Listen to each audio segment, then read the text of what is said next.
Week 2, here we go. We're ready to jump into more activity this week, and we're going to use active warm-ups as a way to warm up our hips, knees, and ankles so that our body is ready to keep moving with more activity as we continue to progress. So one of the best ways to warm up those hips and knees is with a dynamic warm-up. Each step you take, you're taking that hip out in a circle and walking forward. Walk for 20-30 feet or so, taking that hip up and out to open up those hips to be ready to move in stride. The next best thing is also for the hip but incorporates the knee. So you're going to put one leg up on a step and you're going to lunge forward until you feel a pull in that front hip that's back and also the front knee that's forward. So the knee that's up and the hip that is back is the ones that are stretching. You're coming forward in and out of that stretch, back and front. After 20 of these, you're going to shift forward to feel a stretch, and you're going to shift your body side to side. This warms up the core as well at this point.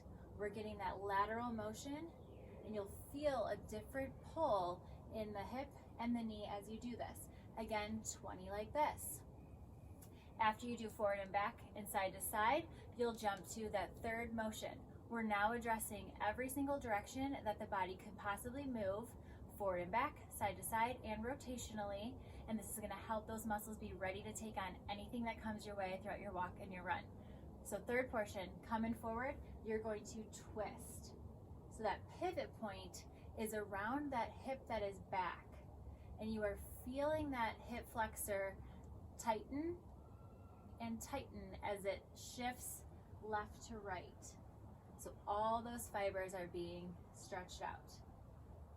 You'll want to do all these stretches on both sides and make sure that you are feeling loosened as you go. The difference in a dynamic or an active warm-up versus a static stretch where you're holding one position is just that. You put the muscle in one position and stretch it out there. That's great for that position of that muscle, but it doesn't translate into more motion or more blood flow to the area for your upcoming movement throughout your run or your walk. Now, we went over last week walking on the heels and walking on the toes. That is a great dynamic warm-up for those ankles as well.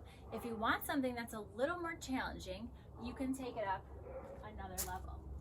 You again will come into a position with one leg back and one leg forward, and you're actually going to use a little momentum here from this forward leg.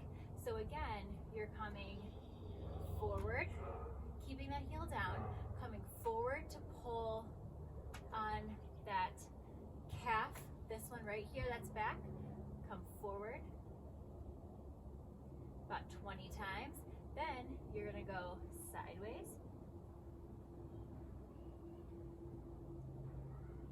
side to side to feel those muscle fibers stretch each direction. Then you're going to rotate, kicking through and back, through and back. And you'll really feel this one. It's actually the easiest one to keep the heel down for, and that's most likely the reason we feel so much stretch as we rotate in and out. Now, if you don't find it comfortable to be this much on an incline, feel free to stand on the ground and get that same idea. So maybe use a countertop to position yourself versus coming so far forward to be almost in a modified plank. So you would be, again, shifting forward, keep that heel nice and flat in the back, 20 times or so, feeling that calf stretch out. Then you're going to take it side to side. Feeling that stretch intensify. The more you do, since you're shifting forward slightly as it stretches out, and that third motion is that rotation in and out.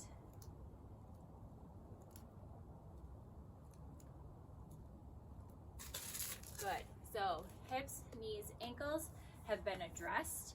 And that's really everything you need to warm up the body and prepare it for more activity. You may find you're a little more sore this week as the numbers increase for the amount of time spent in running or fast-paced walking. Please adjust as needed in terms of taking a extra recovery day or doing a fast and slow pace walk versus the run walk combo. This is yours to master, yours to make you feel good and strong. Nothing here is meant to feel like you're gonna fail, you can't do it. I just want you to tackle something new, give you a little bit of a goal each week to progress within this quarantine so you feel like you're accomplishing something instead of just spinning your wheels at home, out of your routine. This gives you a little challenge to make yourself feel stronger and empowered. So week 2, here we go. It's all up to you to make it what you want it, and we'll touch base in a week.